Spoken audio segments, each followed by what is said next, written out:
Hey Alex, how are we? Hello. Can't be seen. Hang on a second. No, that can't be seen. One moment. Hi. Good to the ageless one, another one.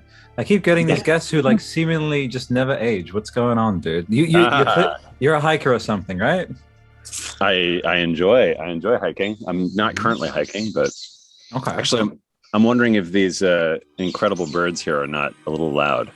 You're fine actually. You've got a pretty good. I don't know what the mic situation is there. Are you mic'd in or are you just direct to? That's Nah. great. I will say Zoom has absolutely wiped the floor with Skype in terms of it just has some patented audio stuff where even if you have a very basic setup, like it touches up your appearance, it makes things super easy. So have you been using a lot Zoom a lot for your localization stuff? Not at all. Oh, okay. So just all In fact, local localization. very actually. So I haven't been doing that much localization Oh, recently okay. either, for that matter. But very little. Although now that you mention it, I have like one client. Okay. Square, in fact, who uses Zoom, and everyone else is everything else. You know what you just did? A lot of people tuning in, which is the hello everyone, the Vagrant Story podcast, episode 1, Alexander O. Smith. Truly beyond, like we've just been riffing because it's like you seem like a really, well, you are just a down to earth kind of guy, but I won't go too far down my just pure appreciation tangent because it can get a bit like trite. But like, thank you for existing and being who you are and the gift that is Vagrant Story. So, but all I wanted to say is, yeah, see, there you go, the tangent. That's it. I've lost it completely. How can you not just have that moment of, if you're thinking, Alex, like think about some of the stuff for you, formative, that was there for you, that kind of. I mean, I would only have given my speech or whatever presentation at Melbourne Games Week about the maturation of interactive art on it. That like the germination of that was back in 2000, like with seeing this. Honestly, to this day, I think it's the most elegant and eloquent work with just a script. Frankly, like that, like that's why I say localization. I feel like I'm very proud of that little pseudo portmanteau. But yeah, man, I suppose I can kind of deliver this sort of, I can be this avatar of appreciation of everyone tuning in, and I'm sure you've heard it a whole bunch of times, but like they had to be said. So good vibes to you. Fantastic, thanks. No I'll take worries, all the no points worries. I can get. Yeah, man, no, good vibes are good. So how does the day find you in general?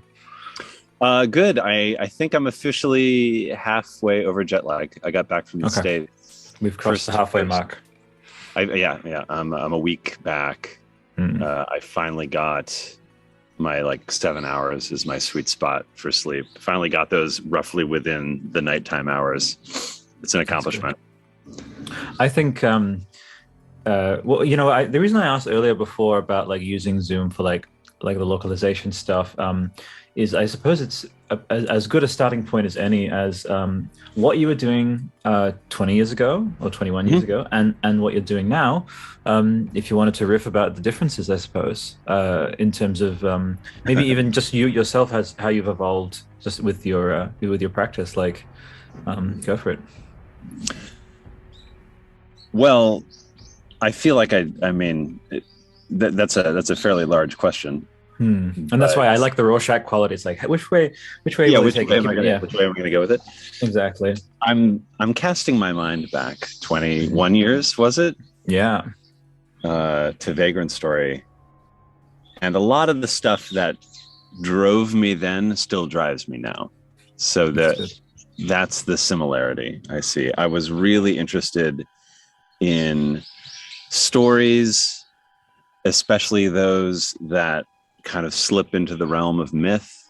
And when I say myth, I'm not really talking about sort of, Greek myths or even sort of Japanese myths or anything like that. I'm really talking about the kind of stories that you tell around a campfire. And casting back to when I was a kid and we were telling stories around the campfire, ghost stories, that kind of thing. And then trying to imagine somebody 8,000 years ago, say, one of the first campfire stories. What were they talking about? How did those stories evolve? how did we get from a ghost story you tell around the campfire, or something that a storyteller, a professional storyteller within a group tells, to the kind of storytelling that's going on now? And wanting to get involved with that, being fascinated by the stories of myth, fascinated by the stories of entertainment, the kind of things that I was seeing on Saturday morning cartoons. Not a thing anymore, but back in my day. Yeah, for sure. And all of that, and seeing where I could get into it. And I spent a long time approaching that from an academic angle, and I was in a PhD program actually when I dropped out about 2 years in, kind of got a freebie master's on the way out, and joined Squaresoft. And my thinking at the time, and it's still really the thing that gets me, that gets me going and gets me up in the morning today, is, I don't want to just be looking at something somebody else wrote, although that's a lot of fun. I want to be there in the trenches, kind of helping make it happen. And I thought at the time, what are the campfire stories of our day? What are the myths of our day? And if you talk to a kid, then and now really, and you said, tell me, like, what kind of gods, tell me about the gods. Likely you're going to start hearing words like mana. And maybe you'll hear about characters from an anime or characters from a video game. They'll go in through that. And so it occurred to me then, and I still think this now, that the video games, to a large extent, and more broadly sort of entertainment, are the campfire stories of our day, and then the myths of our day. And I resonate with that. I just remember the thing from before. It's the fact that you called them Square, and you call them Squaresoft nowadays. I think you made a lot of like Vagrant Story people like kind of squeeze their knees with happiness. It's like, I love, in fact, they're sort of spiritual siblings, really. Final Fantasy 12, which I'm holding up now. And if you even listen to the soundtrack and the way that the script, I just all I want to say is the reason why I'm writing a book, and I will write a book, and you will be a big part of it, is localization, the hidden, the unsung, is because we now have in the modern era this ability to kind of really, really rise all the way up. We're not in our magazines anymore, where we're sort of scions of this omnidirectional resource, which is the internet. And I think a lot of people have pantheons, and my own pantheon involves, like, I've written several times, like, the stories that like are formative for me and that are peer to peer, like shoulder to shoulder. So it's Tolkien, and it's true, like Dragon Age, with Navigator and yourself, like Alexander, like O. Smith. It's like, and then George R. R. Martin, and then Alexander Sapkowski with the Witcher and stuff. And obviously with your involvement, it's like Kitao, like you're adapting what is presented to you. But I just want to get, like, maybe if you want to use that as a maybe an avenue to sort of edify us on, shed some light on, is when something like this is brought to you, how much honestly are the names, just the names, are you coming up with just yourself? Like, is there a bit of, because I've studied a bit of Japanese, it's like Leá Monde, do you then say, oh well, I'll just turn that into Leá Monde or something, or go ahead. So it's tough for me to talk about specifics. If the question is Leá Monde, was that an L or an R at the beginning? Was that something that Matsuno came up with, or was that something that I came up with, or someone? I have no recollection, but wow, it's definitely happens in a number of different ways. And as I've gone on in my career, that was essentially the first game I worked on, really. And so now, 20 years later, when somebody brings me a game like that, I'll have a lot more input. Yeah. And they'll actually want my input. Yeah. As opposed to just sort of taking a risk on a newbie. which was definitely the case with Vagrant Story. But yeah, how much influence do you have? You, in some ways, none at all, and in other ways, an incredible influence. And it really depends on the title. It depends on your relationship with the developer. And it depends on a lot of other very mundane things, like how much time do you have? How well edited was the original? How good is the original? And this is something that I can't say enough, and I've certainly said it before, but there is a very strong correlation between a well-written game and a well-done translation, which might seem a little obvious, but when you get into it, actually, it's not really, because so much of the job, and especially the unglamorous side of the job of the localization, is to put it nicely, it would be sort of massaging or editing, preparing a text or a voice script or something in such a way that it will appeal to an English-speaking audience, is the nice way of putting it. Another way of putting it is, a lot of times, the Japanese game industry does not have a strong focus on writing, and even storytelling sometimes takes a second tier compared to character design. And sort of big set piece kind scenarios. Scenarios, exactly. And of course, gameplay. And and sometimes that's great, but from the viewpoint of somebody who comes in and says, okay, I need to port the story over into something that's going to work in English, you often have to ask the question, is this firing on all cylinders? Is the original actually accomplishing what it's setting out to do? And if it's not, how do I help it? And so you end up, to put a random number on it, it'd be like maybe 60-70% of the time, you're spending a lot of time and effort, fixing, for lack of a better word. Because it's not there, as you said, it's like culturally, or just, and see, that's what, hence I had a feeling about that, but just to hear you confirm that.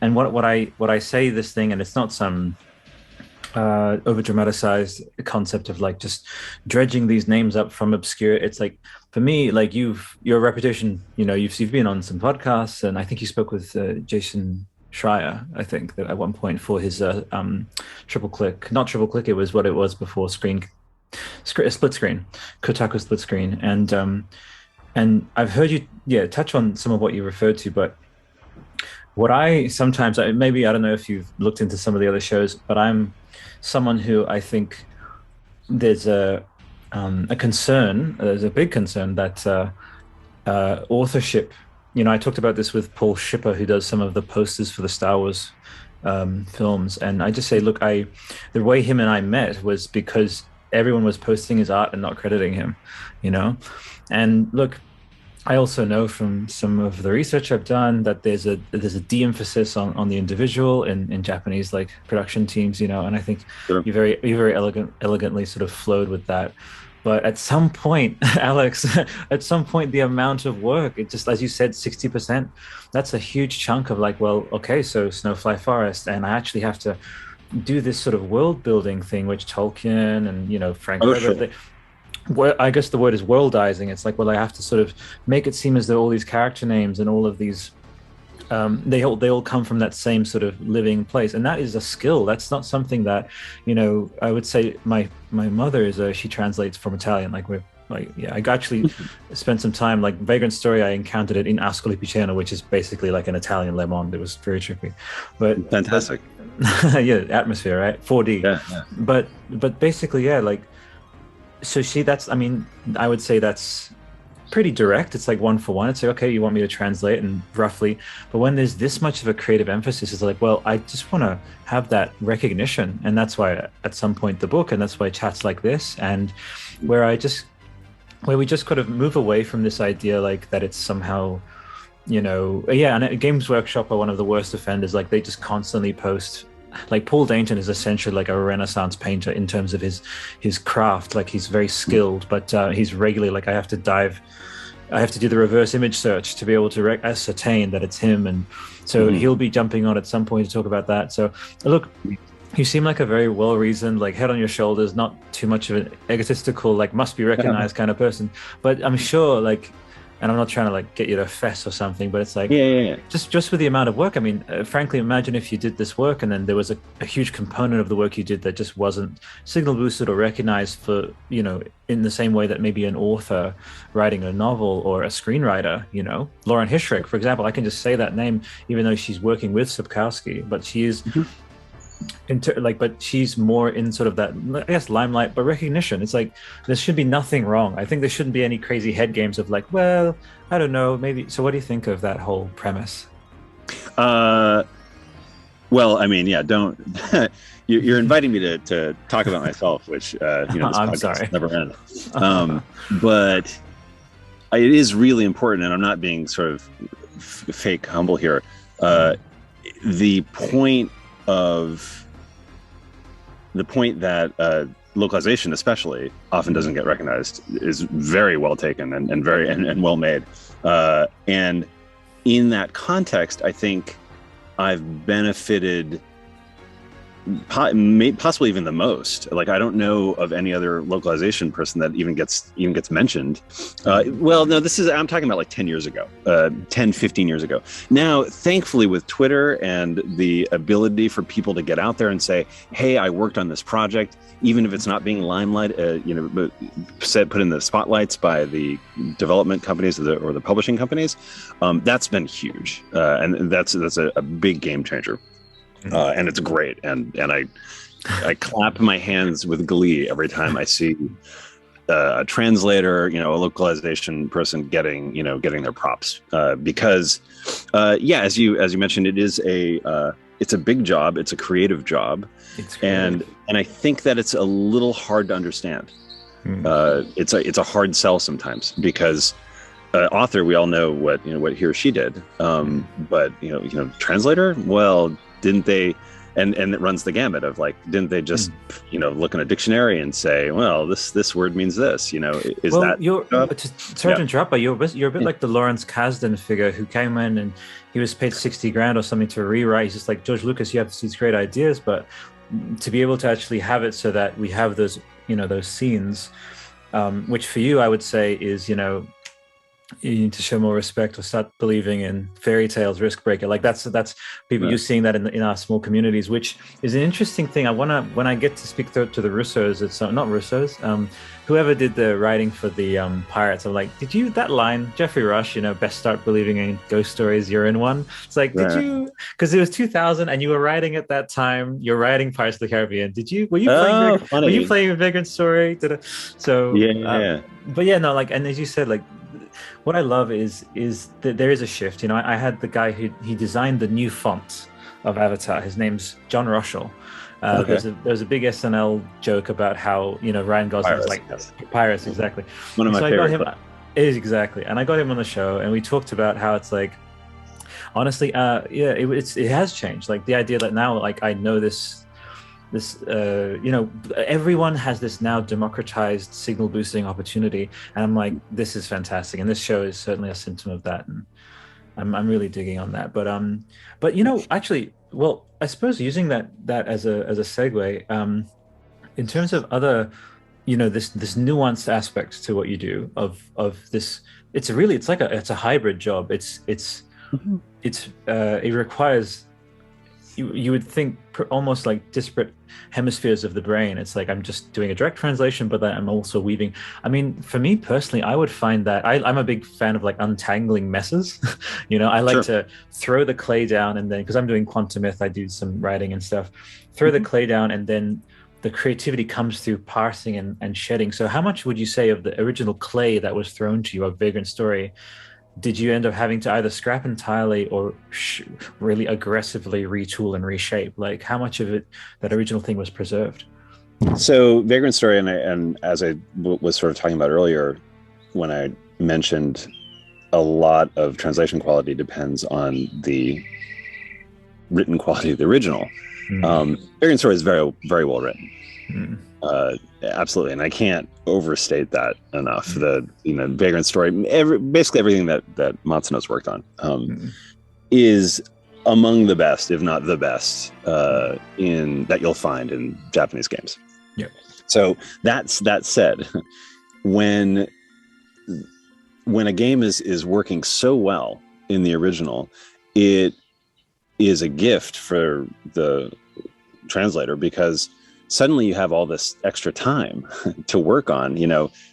Previously with a more poorly written game, you might have had to think, well, gee, how do I make all this make sense? And then you're trying to connect all the dots, and naming becomes less of a, how can I evoke this world in a way that will really resonate, and you get to spend hours thinking up something like, Snowfly Forest, or, Snowflies in general. And it just becomes like, how do I make this make sense? How do I, and that's when you're talking about like really getting into the clay and ripping it apart. And the process is very much like, taking something that's been already made, tearing it into its pieces, and then trying to put it back together in a way that's going to not just make sense to an English-speaking population, but also be a marketable product for the US market, for the European market, that kind of thing. You first. Yeah. Go ahead. So in the case of something like Vagrant Story, it gives you that, you have that extra time, and you have that extra push. And it works in a lot of interesting ways, that sort of dynamic between the quality of the original and the quality of the translation, because not only are you getting that extra time, but you're also, the bar has been set very high. And I think that's inspiring. I mean, for anybody, if you're working on something, when somebody hands you something and it's really good, you think, oh, wow, I can't phone this one in. I mean, hopefully you shouldn't be doing that anyway, but you definitely, it puts you on the spot. And Vagrant Story particularly was a perfect storm too, because not only was it really well done, but it's very clearly set in a medieval European world. And that's where localization really has a chance to step in, because the original, for all that it's a great sort of Matsuno creation, obviously doesn't read like anything kind of medieval European. You were talking about like how much of the clay, were you ripping apart, and how much, I would describe it more as trimming, because there's a lot of the basic shape is great, and where you're left is trying to mitigate some of the. Oops, I'm going to turn off some notifications here. Boop, it's all good. Where what you're left with is shaving off stuff that doesn't quite work for where you have to take it.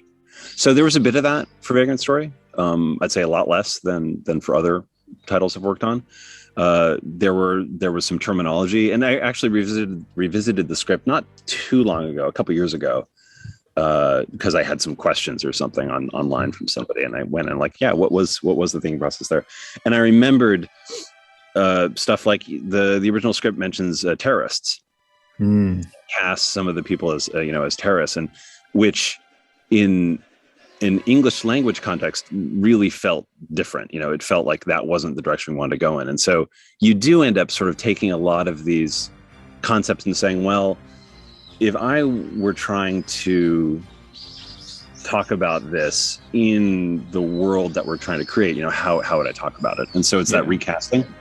Recasting, so terrorists sort of became cultists in a way, sort of thing. Yeah, exactly. Yeah. Or you just write around it, and you sort of describe what they're doing, because the concept of terrorism obviously wouldn't have existed in a world where of course you killed the family. That's what one does. That kind of thing. Yeah. So that sort of approach. I now have some. I like to just sort of flow whatever kind of vibe, whatever sort of energy the conversation takes, and tangents that are taken. So as the more you tell me about the, you yourself at that point being brought this story, which kind of made you sort of take a step back and consider, well, this is something special. I think that's something that honestly, what I find very valiant actually, with our little growing Reddit community, with our different forums around the world, that you really do look to the things that have stood the test of time. And that's, 2 decades, like 2 decades is the test of time being stood, frankly. And I rewatched it. I think I posted it on Instagram. I was like, I'm having a Vagrant Story night. I'll just bring up a 4K, no commentary playthrough, and it just so the Duke Bardot, but like the cinematography, like this. Oh yeah. A lot of people sort of look to the Kojima, look to at the time there was obviously Final Fantasy VII roughly around that time, but also Metal Gear 1. They'll talk about how what they were able to do with pushing through and making that system really just go beyond. I mean, there's a shot obviously near the beginning with I think it's Romeo, or Guildstone rather, and there's actually, he's got edge lighting, like this thing, you know what I mean? And to this day, like even the way that the credits roll out, like this thing consciously was like, I'm not a video game, I am a blockbuster, nuanced, potentially even like Oscar nomination worthy, like in its presentation, it felt like it embodied this absolute like leagues ahead leap in what a video game could be. And I just think I say this about The Order 1886, I say this about a few things where it's like the world just wasn't ready yet, which is why I think it was just this enigma that appeared, and then it's a lot of the the crowds were like, that's great, but Final Fantasy though. And so they still followed that. But I'm of the mind that you were ahead of your time with the project you were a part of, with this idea of valuing the audience's intelligence enough to be like, no, we're going with actual genuine Shakespearean, phraseology, and I say this about so Soul Reaver as well, interestingly, is this thing which it's so odd. Like now we have Elden Ring, now we have Bloodborne, now we have Dark Souls, who have built on these things. And so then I hope I never come across as trying to wave the flag for but what about the OGs, like the ones who really laid you laid those stones of Leá Monde, so to speak. And so my I guess it's a multi-tiered question, is one, what aspects of just Vagrant Story in its entirety do you feel like you as you were contributing to it, feeling this particular scene, this particular dialogue, this particular character dynamic, this is something out of I don't know, like a Ridley Scott kind of Kingdom of Heaven, whatever, what was there a moment like that for you when you were reading the material? It's like, wow, this scene is You're talking about the original, right? Yeah. So the funny thing about localization work, we've had now 20 plus years to kind of look at this as a finished product. But when you're in the trenches, I had about 2 months. I can't. It trips me out, man. That I mean, okay, actually, let's pivot. You see this thing of them taking a risk on you. So you were living in Japan, So I joined Squaresoft. Oh, so now the reason I am being sort of intentional with the name of the company. I mean, obviously now it's Square Enix. Yeah, that's cool. And I just like that you call it Square. When I worked in Japan, at the office on Vagrant Story, it was Square. However, I was hired by the US branch, which is Squaresoft. Yeah. So I went from grad school directly to Squaresoft, worked there in Costa Mesa, California, and worked there for, say, 4 or 5 months, and then transferred to the Japan office of Square. And that's when I got... Sorry, chestnuts falling from the sky here. Nice. Yeah, that's chestnut forest. it is actually chestnut forest. When I got to Japan, actually one of the first things they gave me was I was put in as the understudy of a translator who had been working there for however long he'd been there at that point, half a year maybe. Named Endo Sho, and he was obviously Japanese. He had actually never been out of Japan, and he had learned English entirely from NHK, which is the sort of the PBS of Japan for American listeners. And he basically just listened to radio broadcasts to learn English. Given that, his English was phenomenal. Wow. Truly like genius level. My Japanese certainly would not have been as good, and talk about dedication and stuff. So he was in charge of translating or localizing Vagrant Story. And I mean, it feels like in thinking back on it, it feels like maybe it was my first day on the job. I get there and he walks over and he's like, hey, I was asked to write this sort of intro scroll for the game, kind of like the Star Wars opening scroll, that sort of thing. And the order was to make it sound biblical. Yeah. And then he gave me his script, and I think there is still that opening scroll, right? Yeah, absolutely. Yeah. Right. And so he gave me his version of that, and I looked at it, and I was sort of like, oh my God, what have I gotten myself into? Because I mean, obviously you can sort of imagine the quality level. It was definitely readable, and because his English is fantastic. But to make it sort of like biblical or that sort of thing, that was like way beyond his abilities at the time. And absolutely no offense to Endo-san, is an awesome person. But yeah, sort of my life flashed in front of my eyes, and I was wondering what I was going to do about that particular situation when Vagrant Story actually got shelved briefly. And because they said no, they had to figure something else out, so we won't actually start localization on that for a while. And I ended up doing some other random things. Front Mission 3, I think I did some editing. Actually, I just met one of the translators on it, and she claims that I translated parts of it too. So I'll take her word. Oh, in fact, this is kind of a Vagrant Story connection. I was in the States. Actually, to work with my new company or client that I work for, which is Camouflage. Nice. Really cool group. And they're based in Seattle. And I took the opportunity of being in Seattle to meet with my good friend Rich Amtower. Oh, cool. Whose wife was an employee of Squaresoft at the time, as he was at the time of Vagrant Story. And she and I worked together on Front Mission 3. So that's amazing. All coming together. But yes, I got to hang out with Rich just a week ago. I'm still excited. Oh, that's so cool. I want to ask you so much about, like, I don't want this just to be looking back. I love the idea of integrating all three timelines, like past, present, future. So if you want to take this tangent to just kind of go into a bit of what you're working on now, we'll loop back. We'll go in different directions. But what's the main thing now? Go for it. So it's NDA'd, so I can't really talk about the specifics, but so I can say Fantasy 16. Okay, all right. Yeah. Which for some reason Camouflage was working on. Okay. I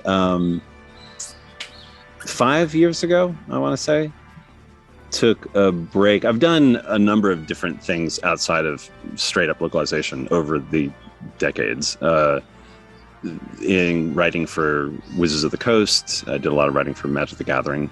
I worked on 2 fairly high profile games as lead writer, both of which were canned. Oh, no bueno. So you can't say the names, NDAs, right? Nope. Oh. Nope. High profile. Okay, I'm just gonna forever. Okay. But that's right. just picture like about Big 2 years of my life. Somewhere. It happens. Tell old book. Come on, 2035. A big old tell old book. Okay. When everybody's dead. That's not the point really, but so I'd started doing a lot of those things as well as like novel translation, that kind of thing, kind of branching out. And about 5 years ago, I was working on one major project, which also NDA'd, I'm guessing. Okay. It was a major project, major title, major localization project, and I was on it for about 2 years, and then they said, hey, we've got to pause because dev needs some time to reorganize. And I took that opportunity. Myself and Joe Reeder, who has been sort of my partner in crime, localization crime, mostly. Just like rogue, sorry, I have to take that image, very Monty Python, like rogue translators, like going out in the street, like just translating things and running. Oh, yeah, that's exactly how it works. I'm amazed. I'm amazed you know that. Yeah, no. So Joe and I had been working on this big localization project. It got paused, and when it was starting back up again in, I would say 2017, I think. We sort of looked at where we were in our careers and where things were heading, and realized that this particular project would probably go on for another 10 years. I'm 48 currently, so at the time I was 44, and I was thinking, hey, you know what? I'm going to be in my 50s by the time that this particular project wraps up, and I will have sort of finished my career roughly how I started it, just localizing somebody's stuff, which is a great job, and no shade on that, but I wanted to do something else. And that's the novel trilogy, man. I'm demanded. Alexander O. Smith, whatever, like take all of what you've translated, whatever, like fuse it into this amazing novel trilogy and get fucking Denis Villeneuve to adapt it. That's what I want. Oh yeah. I want to write something good. I'm excited about the last part there. I want to skip to that part. Okay, cool. Well, you kind of look like his brother almost a bit. Oh, really? It's trippy, yeah, man. Dune is you could just put on a bit of a French accent and be like, yeah, we were out in Abu Dhabi. Yeah. Yes, I've written a new story for you. Yeah. Love it. Okay, sorry, tangents. My bad. We were so you were talking about so working with your yeah. So sorry, this was a very long-winded way of saying about 5 years ago I decided I would shift hard into writing full-time. Nice. And for a few years I really didn't do any localization. Joe kind of kept the localization part of the company going. And I was working full-time for Moon Studios, the makers of Ori and the Will of the Wisps. Ori and the Blind Forest first. I joined about halfway through Ori and the Will of the Wisps, did a lot of writing on that. And then did some writing on their next project, which is as yet unannounced. And then in September of this last year, switched over to Camouflage. Nice. Who their last big game was an Iron Man VR game. Or I think Iron Man in car. I think I remember that. Fantastic group of people, really enjoying the work I'm doing. That's also writing for them. Why was I on this? Oh yeah, this is where I am now. But it's still fun to go back and connect with a lot of the people that I used to do localization with. Some people have gone on to different things. Some people are still doing localization. I just want to say, like, this idea of, I mean, you can probably see it. You'll start seeing it now. I'm actually sending the fleet your way. So it's about 500 subtopic feeds on. I must be crazy in some way, but I am so truly not only omnidirectional, but not in a dilettantish way where I just sort of skim the surface. Like, we have a dedicated. There's probably some. You remember these ones? Yeah, obviously back then, where there was paper. Very like paper, very likely like Vagrant Story previews and stuff.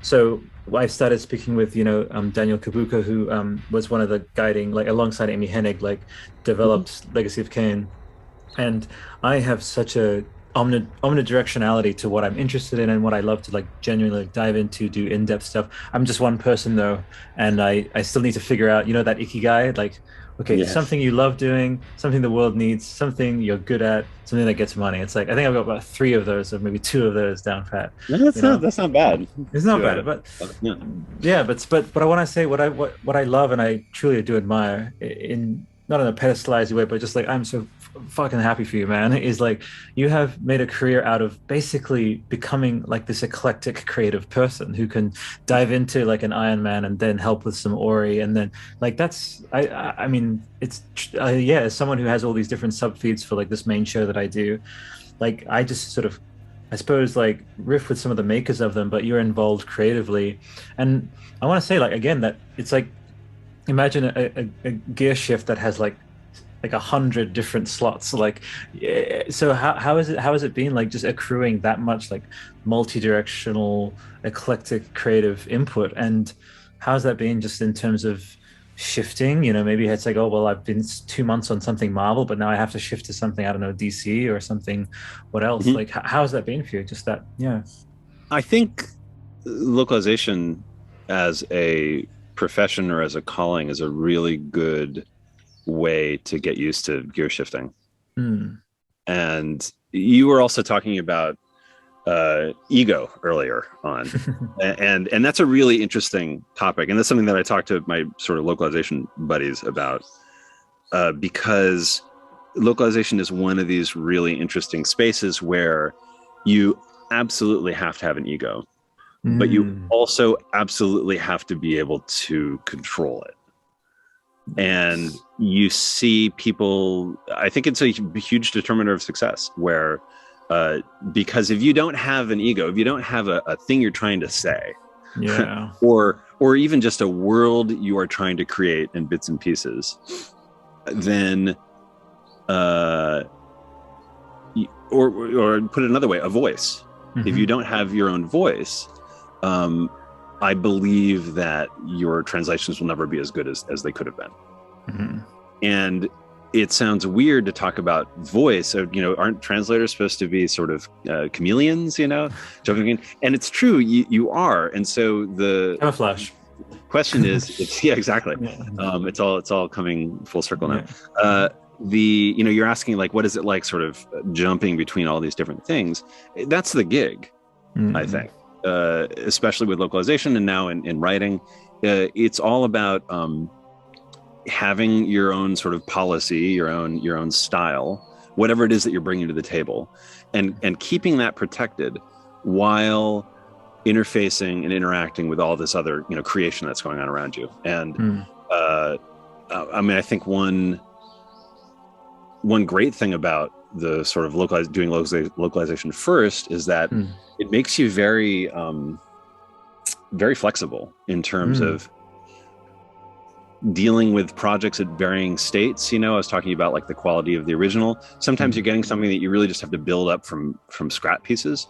Other times you're just coming in to do a little added value, a little tweak, a little massaging around the corners. And so that just that flexibility in terms of like, where am I coming in on a project? Because I think, which isn't to say that it's not great to have I think a lot of directors are people, they become directors because they want full control, or as close to full control as it ever gets in this, in this world. And they've got a thing they need to accomplish, and they drive through, and sometimes it's not going to work, but when it does work, huge success, all the accolades, all that stuff. Legacies are created. Yeah, exactly. Whereas I think, even though localization is also a very sort of creative endeavor, it's by its very nature collaborative. And that sets you up really well to collaborate in other aspects of this industry. I'm often jumping into a story team. And I love that. How do you jump in? How do you jump in and contribute in a meaningful and respectful way, without stepping on people's toes, without ruining what somebody else is trying to accomplish? And that's what you learn that in localization, because you'll get something, Vagrant Story obviously has something to say, and it's saying in an incredibly stylish way. How do you build on that without ruining what was great about the original? Is the question. And you can take that same skill that you learned doing that and apply it to, a story huddle. I get in there, somebody's got this idea. Maybe it wasn't something that I would have thought of. But how can I take that? How can I lift it up? How can I support it? Maybe we need a little direction shift. We'll get there. But how do we add value? And there's a lot of similarity to, I think when things are working really well, it's similar to improv, I was going to say I don't like that. Or no, this is what I'm doing. It's always yes and adaptable. I just want to say, like, another immensely, I would say, just my fiance does like leadership and mentoring, coaching and stuff. It's like, and I actually very much believe what her approach is, that in one way or another, human beings, like, we're creative people. We're social creatures as well, and those two, as much as there's that stereotype of like the solitary artist or whatever. I just think the essence of really incredible, long-lasting, legacy-creating, timeless creativity is collaboration.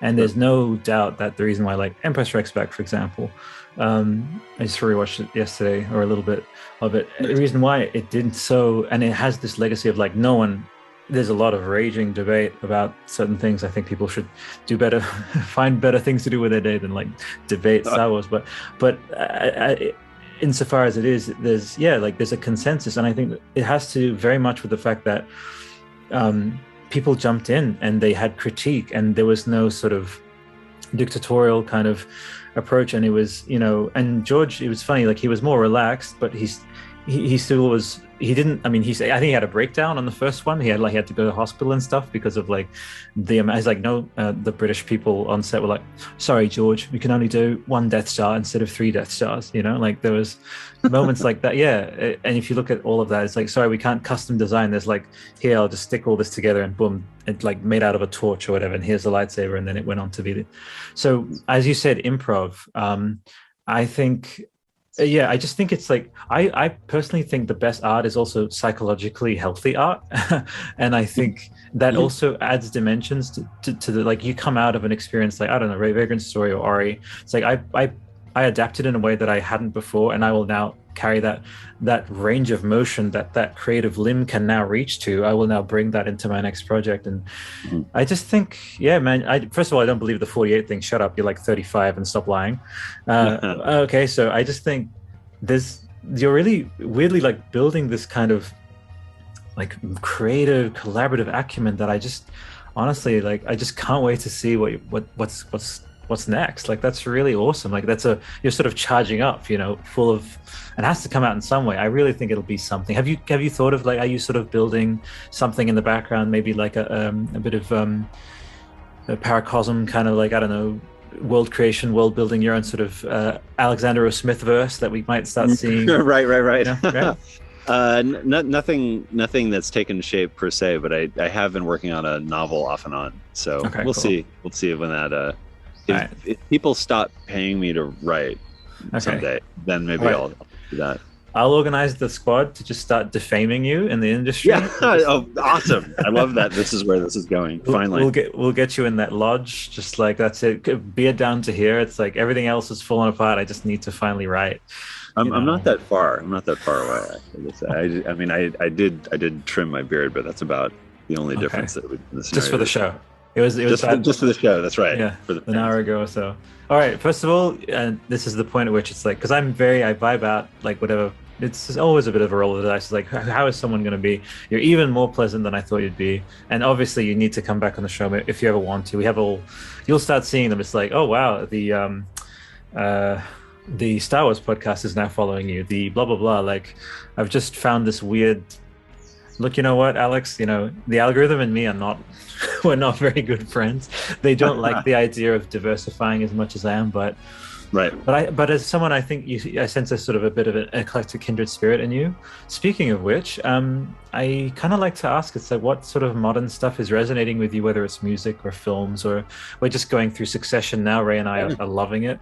What have you been on a bit of a kick of recently? Succession is on my list, but I haven't seen it yet. It sounds great. I'm getting all excited. I'm a bit of a Beatles nut. Hell yeah. Oh my God, Let It Be, the doco coming out. Yeah. I'm very excited about that. What am I watching right now? Well, really the defining sort of media experience for me in the last year or so has been Watchmen, the HBO series, which is for me about as close to a perfect sort of thing as can be created. I love that, the first couple episodes. Yeah, I try to interrupt. I have to tell you, she's responsible, the showrunner of that. She's doing Wizard of Oz, and I cannot wait. No kidding. I know. Yeah, she's starting. I know. It's going to be. That's going to be fantastic.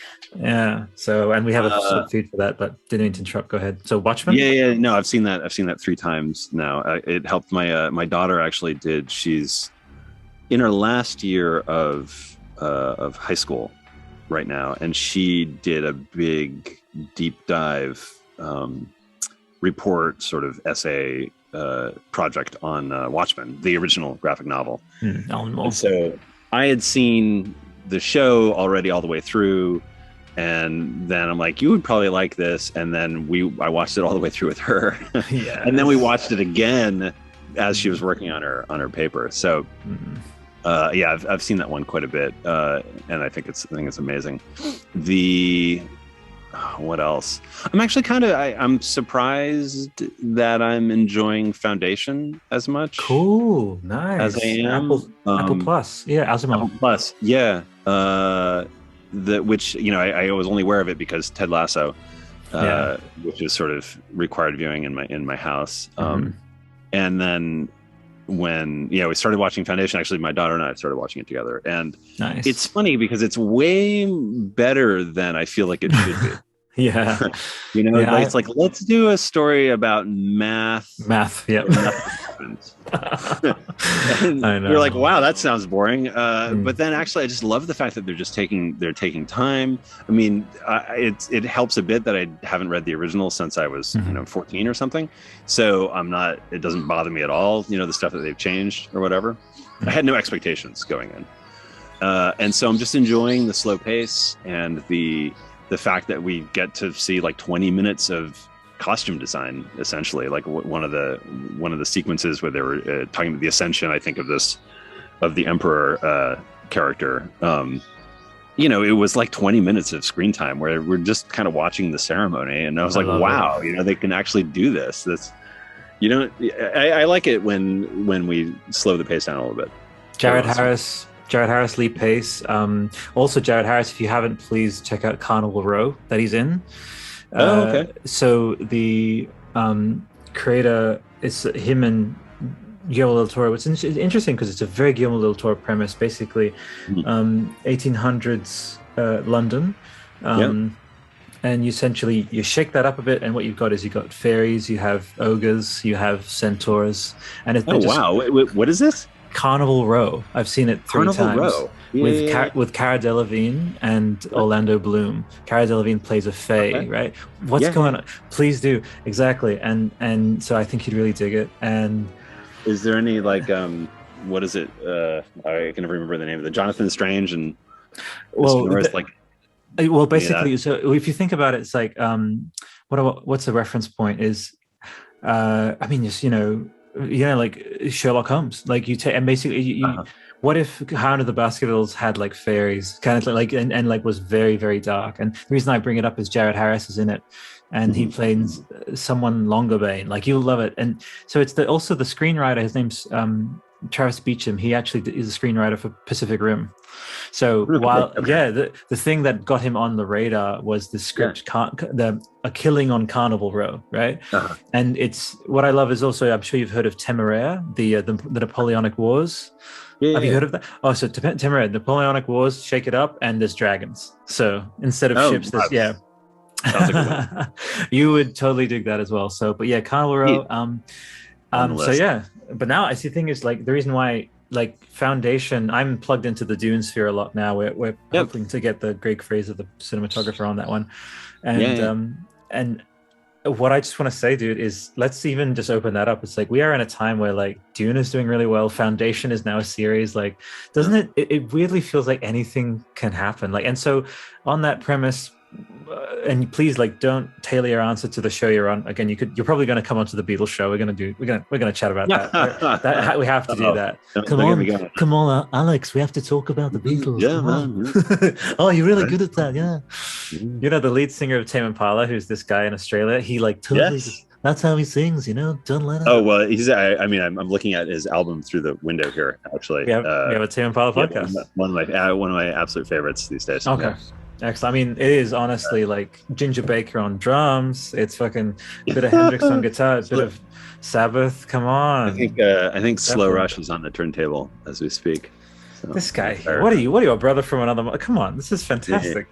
Oh, so good. But anyway, what I was saying is, we are in an age where honestly anything can happen. I mean, I think there's like spin-offs of spin-offs now. We've got Frasier season 12 coming. It's happening, buddy. Yeah, that's mind-blowing. It's trivial. So of all this, obviously I can assume if, the OG people Square Enix, they're like, okay, we're going to do it. Vagrant Story 2. We want you to help us break the story because you were steeped in it. And so I'm going to assume you'd come back for that. But what else would you want? If you want to talk about that, go ahead. What you would do with that without, I don't know, pre-NDA, whatever. But what else would you like to either be a part of or see happen, for yourself? Oh, that's a great question. Anything can happen. Yeah, Star Wars? Yeah. Oh man, Star Wars. I'd love to. Yeah, I would go bonkers for Star Wars for sure. Yes. I'll send this clip right now to Respawn and get them, because I spoke with I have a friend who just joined Respawn working on their Star Wars game, actually. Well, not I'm in sorry, story, but that's okay. Well, yeah, Fallen Order, Daniel Roebuck, who was like weirdly the co-star of In The Fugitive. He's one of the cops chasing. He was on my show. Nice. And I was like, he's great. I love Grease. Like the pilot, the one who's like, have you played Fallen Order, by the way? I have not. Well, so especially if you know people... that's not true. Actually, I did start it. I haven't played all the way through. Oh yeah, you'll love it. Oh my God, you'll love it. And I just desperately want you on Fallen Order 2 and 3. And I would so love to just see like the Alexander O. Smith, like boom, just give him Star Wars. Like, what would you do with all of your eclectic everything, So that's me, but please continue. Man, yeah, Star Wars would be fun. Although I think honestly that if I did, if I could choose anything and I didn't have to worry about sort of paying the bills kind of stuff, that I would branch out a little bit. I've been doing a lot of photography. That's beautiful. That's actually something I spent a lot of time on just over the last 5 or 6 years more intensely, but it started about 20 years ago.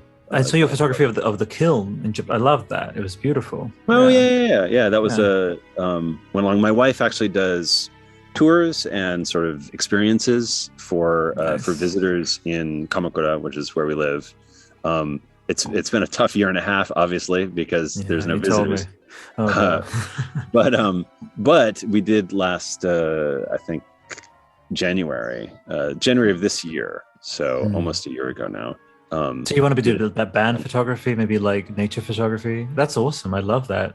If you could just be like, hey, that's it. I'm just doing this in my repertoire of like, I write, I localize, but I also, what would be like the dream kind of photography thing you'd want to do?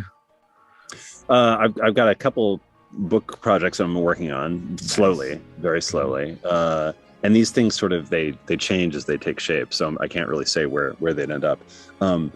I'd love to do, this is incredibly self-indulgent, but I'd love to do projects where, like I was recently getting into Wordsworth.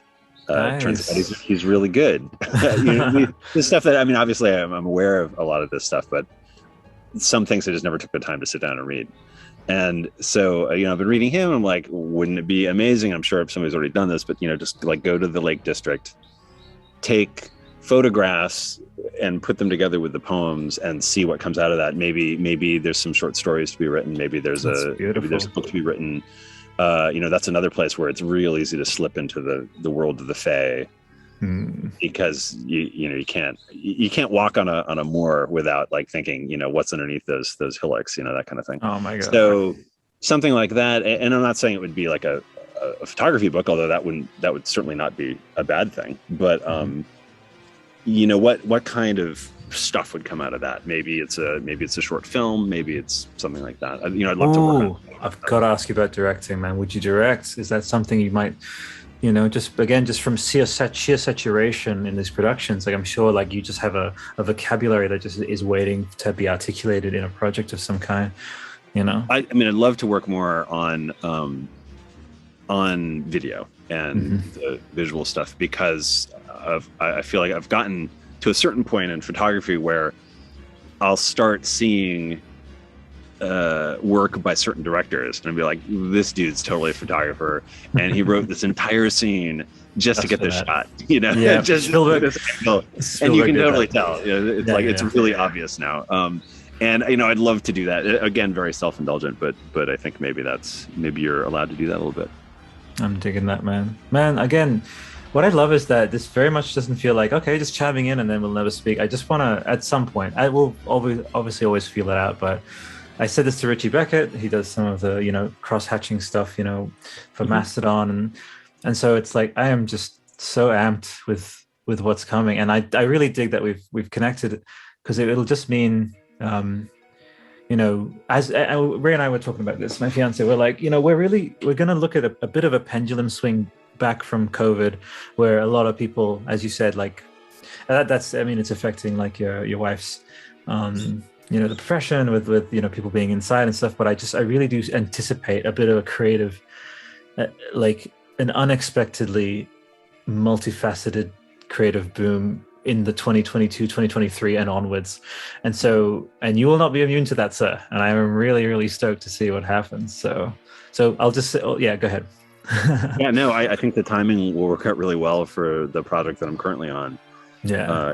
As things open up again, and it is going to supercharge everything. For sure. Yeah.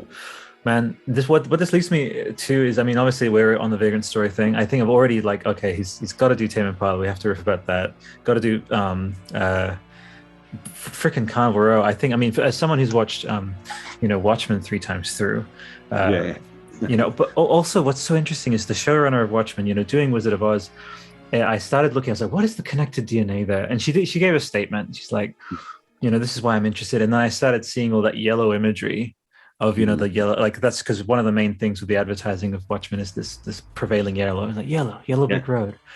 And I really love, Alex, like the interesting, not quite direct, like you have to dig a little bit to find these connected tangents of like why someone would do this, And for example, when you talk about like, doing this Wordsworth thing, it's like, of course the guy who did Vagrant Story would want to do, So I guess launching up from there, because I suppose we want to tail things up, but you got stuff to do. But going off of that, like, would you say one particularly idiosyncratic thing about you in relation to creativity? It's a bit of an open question, but what's something that's like, I don't know, you arrive at projects in a certain way, or you have a certain interesting routine creatively? It's a totally open question. What is something distinctly Alexander O. Smith about the creative process, or just, what do you reckon? I don't know that I've thought about that in particular terms, but I do know that the thing that gets me going, or sort of gets me up in the morning, when I wander into a project, or it's delivered to me, as sometimes happens, and you're stuck with like, okay, where do I go with this? Is this what level of myself can I put into this? What level is appropriate put into this?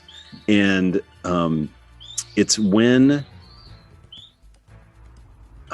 I don't want to repeat myself, but a lot of it is when you feel like there's something there. It's like a conversation that's going on, and you realize that you have a role to play in that conversation. And so really, I'm just getting back to collaboration. And a lot of times, especially in localization, the conversation's over by the time you get there. It's already done. And one of the ways of revitalizing it and making sure that the work that you do is also vital, and it isn't just sort of an archaeological survey of something that already happened, is to collaborate on it. And for me, not so much the last 5 years, but everything from 2002, which is when I left Square, to officially, I immediately started working for them outsourced. But when I left the company in 2002 till say like 2017, it was always working with a full-time partner on stuff, and that back and forth, and the constant. Sometimes it's one-upmanship, and sometimes it's like, oh, okay, you're bringing your A game. I guess I got to bring my A game. It's this like constant back and forth.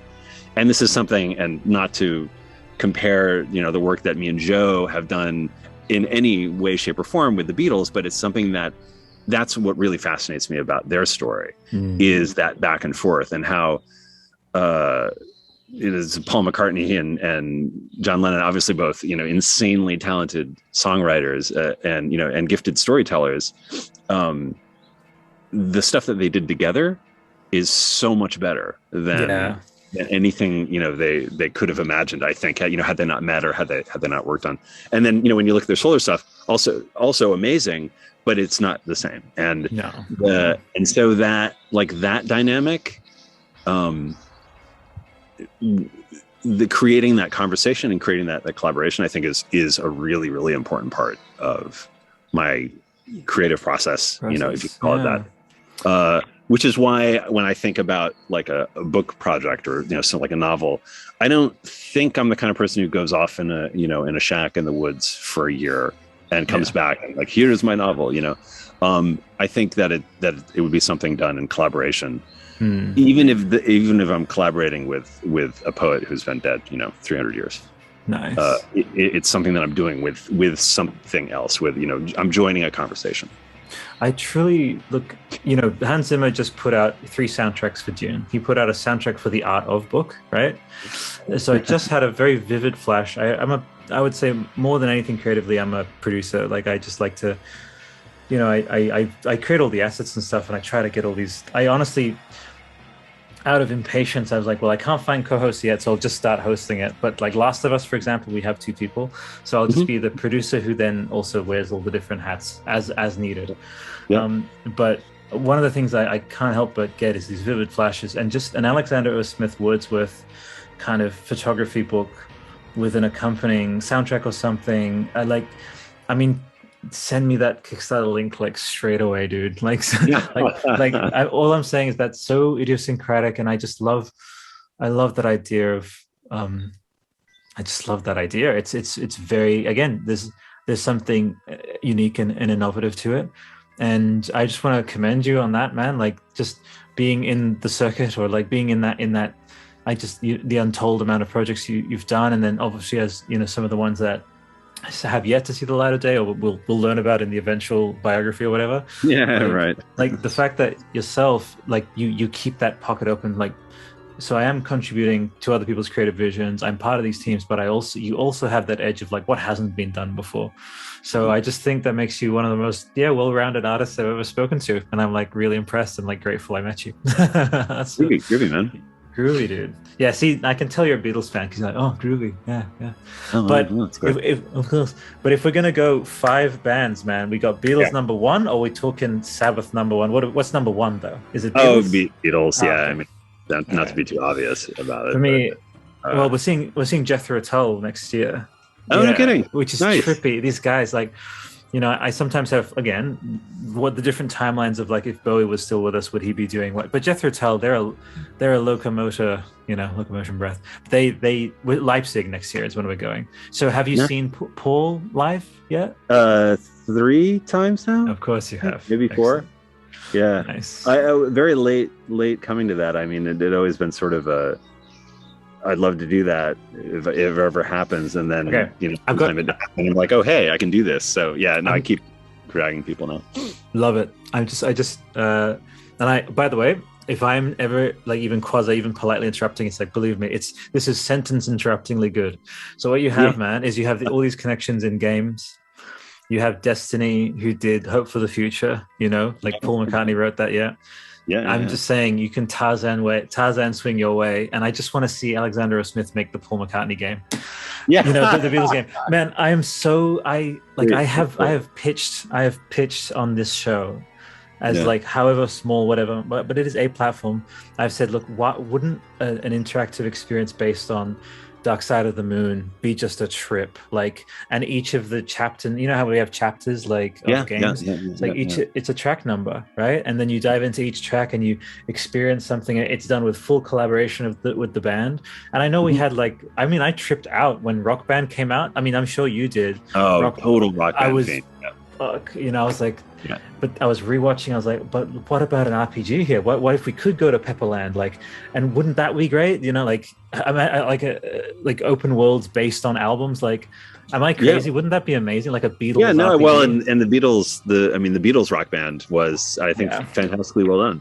Yeah, really, the animation, the whole the whole attitude, the gameplay of it, fantastic. Yeah. My favorite thing is telling real drummers that I'm really good at rock band drums. Fuck yeah. Oh, I dig that, man. Well, for me, it was, I mean, I did the guitar thing and stuff, but for me, more than any particular instrument, it was like just the atmosphere, man, of like just, all right, we're gonna get some pizza, play some rock band, you know? No, fantastic game. Sorry that we didn't actually set that up in Japan, although I brought my old Xbox with all the songs on it over, so maybe it'll happen one of these days. All right. My final, because I could honestly riff with you forever. Like I found a kindred spirit here, but I'll put this out. So 2040 something, you, or 20 maybe 32 or something. You somehow find your way to being like, so Paul knows you're a Beatles guy. He knows you're a Paul guy. So what he had this idea, he's been thinking, well, what are my unexplored frontiers? He's performed in outer space probably by then. It's like what, and it will be. It's like, well, interactive. He's also immortal. We're assuming, vegan, vegan deity. This man. Oh yeah. I could so see. Yeah, it's like, okay, well, what could we tell in that interactive space? And I just would love to get back on the show with you, with our 8K cameras, and be like, I'm doing it, man. I'm writing a fucking story with Paul McCartney. Yeah. That would be so rad. That'd be awesome. All right, dude. What is on for the rest of today for you? It's a great question. It is Sunday, and I'm officially I'm declaring jet lag ceased. Very good. And I've got a lot of stuff on my plate for tomorrow, work-wise, but I'm not going to do that. Nice. I'm actually Succession. Yeah.